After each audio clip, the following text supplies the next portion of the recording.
Have you ever been in the audience, listening to a speech, bored out of your mind? Did you ever think, I don't feel like the speaker even knows how to relate to me? Or maybe you've been in the audience and you had a speaker who spoke to you in such a way that made you feel like you were the only person in the room. Like they knew exactly what you were going through and could relate to you in a way that fit you perfectly. It's a good chance that this speaker did an audience analysis. Even if not a formal audience analysis, maybe a subconscious one. Now when it comes to audience analysis, you have to think about the different types of audiences that you have. There could be a captive audience. A captive audience is an audience that did not choose to hear you speak, such as your classmates who have to come to a speech because they have to also give their speeches later. They may want to hear what you have to say, but you weren't their primary reason. When it comes to a captive audience, remember that you have to work a little bit harder to capture their interest and to keep them listening. On the other hand, a voluntary audience did come to hear you, either because it's you who's speaking and they're so impressed by who you are, or your topic is highly relevant to their situation and they want to hear what you have to say. When it comes to a voluntary audience, be aware that because they are expecting a certain thing, maybe a certain issue to be addressed or a certain point to be made, they have higher expectations for you. So you want to make sure that you rise to meet their expectations. Also think about, who's in my audience? Think about the demographics.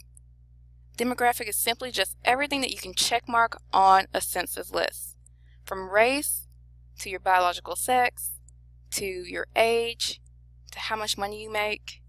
All of these different factors have some play. For example, I had one student who said, "Ms. Armstrong, I want to give a speech on breastfeeding." I said, "That's great. You seem very knowledgeable about breastfeeding. But what about the men in your audience?" She thought, "Oh, you're right. I need to think about them as well." So make sure that you can include everyone in the room in some aspect of your speech, that no demographic is left out. To let you know, she was able to successfully bring in the men in her speech as well. Psychographic analysis. Think about what attitudes, beliefs, and values your audience may have. Is there anything that's going to rub them the wrong way because it contradicts a belief? That may be getting into the controversial territory. So be aware of those factors. Now when it comes to audience analysis, you can gather information through observations. Think about it. You've all noticed little things here and there about people around you.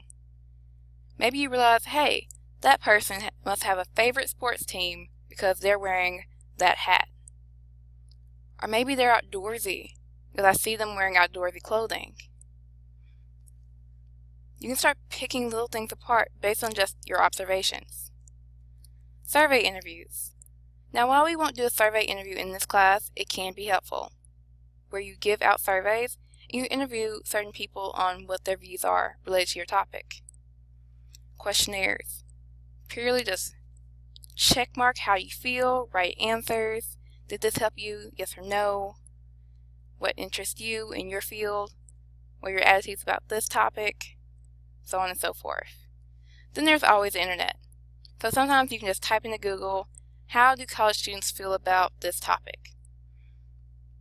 Now be mindful, some of those sources out there may not be as credible as others. So when you find those sources, think critically. Setting analysis. Remember the expectations for the speech. Remember the length needs to be 4 to 6 minutes. Think about the size of your audience.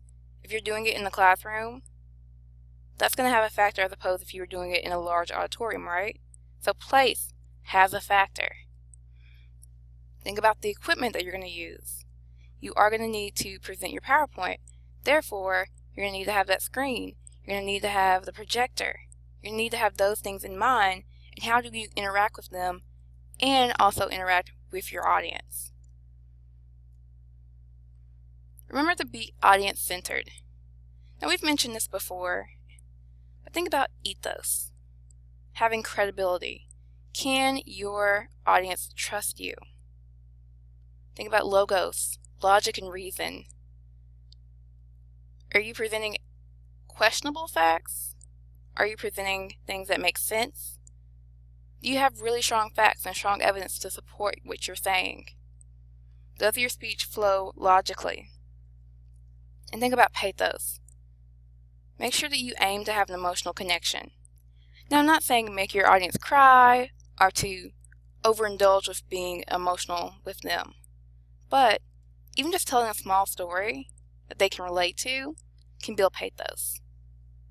So remember that when you're being audience-centered, it's not about you pulling out your best rock star or your show-stopping routine. It's about really helping your audience learn something that you care about. So remember that you need to adapt. Adapt yourself. What do I mean by that?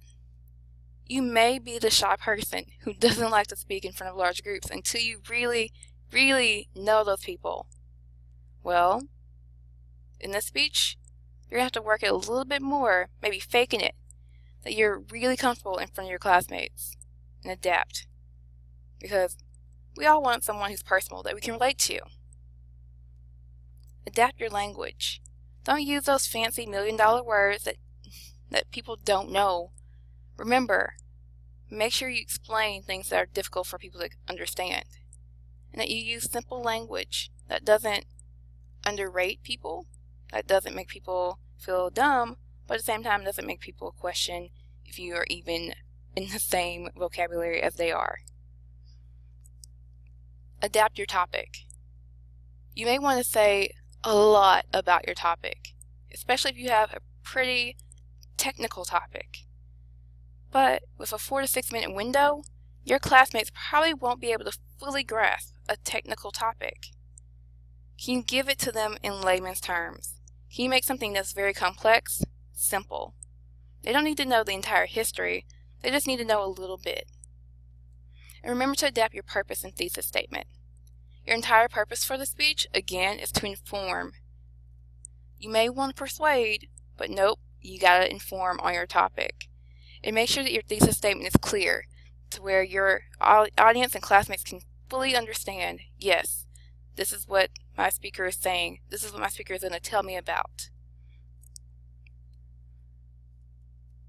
So remember, think about who's in my audience. That same feeling that you got when you said, I feel like the speaker is speaking directly to me. Give that to your audience. And make sure that you don't bore your audience by not relating to them in some way.